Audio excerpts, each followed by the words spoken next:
Greetings everyone, Plant Hay here.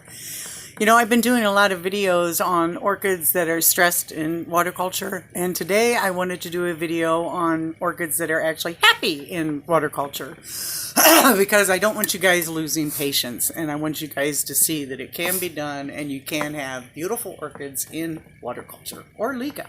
So with that being said, let's start. The first orchid I have here is, I believe they are called white clouds. And I will pick up a white cloud anytime I see one because I just love them. I think their flowers last longer than the other orchid flowers, but I could be wrong. But I've had an orchid flower last for up to a year on these white white clouds, whatever. And I wanted you to see that the roots are awesome. Look at those. They're nice and green and healthy. And her leaves are nice and hydrated. And I also wanted you to notice with her as well that her water level is a little bit further up than the proverbial 1/3. I've noticed that the more roots you have, the more water you need in your vase. Just never make it up to the crown, but if you need to cover some of your roots, do it because they like it. They like water. Can you believe that? So she usually gets her water level to up to about there. And she seems really happy with that. These blooms, she bloomed for me probably 5 months ago. And she's still looking really awesome. She's got some new air roots coming out. So this next orchid that I have, she's been in water culture for about 2 years now. And she was a rescue. She looked really bad when I first got her. She was in bark and sphagnum moss, I think. But she has just come around beautifully. She started out with maybe 3 leaves. And she's got some really nice root action going on. And look at that. She's got a little spike coming out. So, and she's got some really nice air roots. But I did snap this one the other day when I was messing with her. So there you go. Quit messing with them. But she does have a nice new leaf on her. And the leaves are so hydrated that I can't even hardly bend them. Can't bend these leaves. I have her in an east window. I have most of my orchids in an east window. I think they like that morning sun. I don't have any in my south-facing window. I think if you put them in a south-facing window, they might get too much sun. I think they would be okay, though, if you moved them away a little bit. Now, in a previous video, I had a couple orchids that were not phals, and I couldn't remember the name of them. So I wanted to kind of bring them back out so I could actually give you the name because I looked them up. And the first one up that I had was this one right here. And this is called a Diesia. And she's pretty cool for being an orchid. I mean, she looks way different than any orchid that I have seen. And notice that I have her in Liga. And the reason why I have her in Liga is because she doesn't like water culture. So the next best thing that I have found to water culture is the Liga. And what I do with her, I explained this in the other video, but let me just explain real quick here. What I do with her is I leave her in here and I let that water evaporate to about down to there. And then I fill it back up again. And then she just soaks in it and lets it evaporate again. Because these Liga balls, they don't hold water like bark. So she is getting kind of a dry spell in between her wet spell. So that is why she is in Liga. And plus I can see her roots really well that way. See if there's a problem. The next one that I had yesterday that I couldn't remember the name of it, and I found out that this is called a dendrochilium. She looks like grass.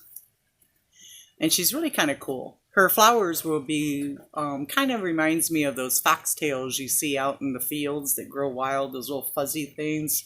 I always call them foxtails, but that's what she'll do. She'll have these really delicate flowers that come out and drape down and they look like little foxtails. So, but I just wanted to, you know, like I said, show you that one. Again, she's in Liga. I do the wet dry thing.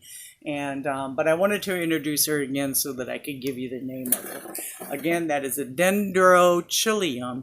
And excuse me if I don't pronounce these right. The next one that I had yesterday was this one right here. And this one is called a gold digger, maxillaria gold digger, but its common name is coconut pie. And the reason why it's called a coconut pie is because when it blooms, it smells like coconut pie. Now, I have not had her long enough to bloom.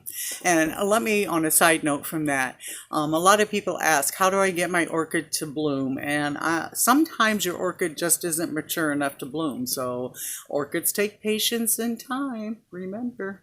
So anyways, this is a coconut pie. Again, I have her in Lika. And you can see a little bit of her roots coming out there. Like again, she likes it wet, dry cycle. So with the Lika, I can do that fairly easily. The next one that I have in water culture is my Cattleya, however you pronounce that. Notice that she likes her water all the way up to her bulbs. She doesn't like just the tips of her roots in water. She likes it all in water. She likes it all in water. And notice how her water is kind of cloudy. I don't worry about that unless it stinks. So I don't change that water. I just add to it. Again, I have her in an east-facing window, and I've had her, let's say, 6 months. The next orchid that I have is my Pride and Joy. She is just really taken to water culture really well. She has been in water culture again for about 1.5 years, and she has given me 2 spikes and some really nice new root leaves, and stop it. She's a beautiful, beautiful plant. Ugh. The next one that I have, she's also a rescue. I've had her in water culture for, I don't know, I'm going to say 5 months. And she looks really good. She's even given me a new leaf. She's got some new roots coming out. Now, if you notice that her water level is down to the proverbial 1/3, but she needs water. She needs more water because she's turning brown up there. So after this video, again, I will add some water to her. And I'm going to probably add it to probably there in this vase so that a lot of those roots are covered. But she's getting some good air roots to her. She's got some nice leaves. She's got a new leaf, and she's got that spike coming out. So like I said, after this video, I will just give her some water. The next one that I wanted to show you is my little Minnie. And she was in a previous video because I was doing some maintenance on her as far as looking at her roots. And she is happy where she is. She's got a nice long root. She's got a couple roots there. She's got a couple new nubbins coming out, and she's got a couple spikes.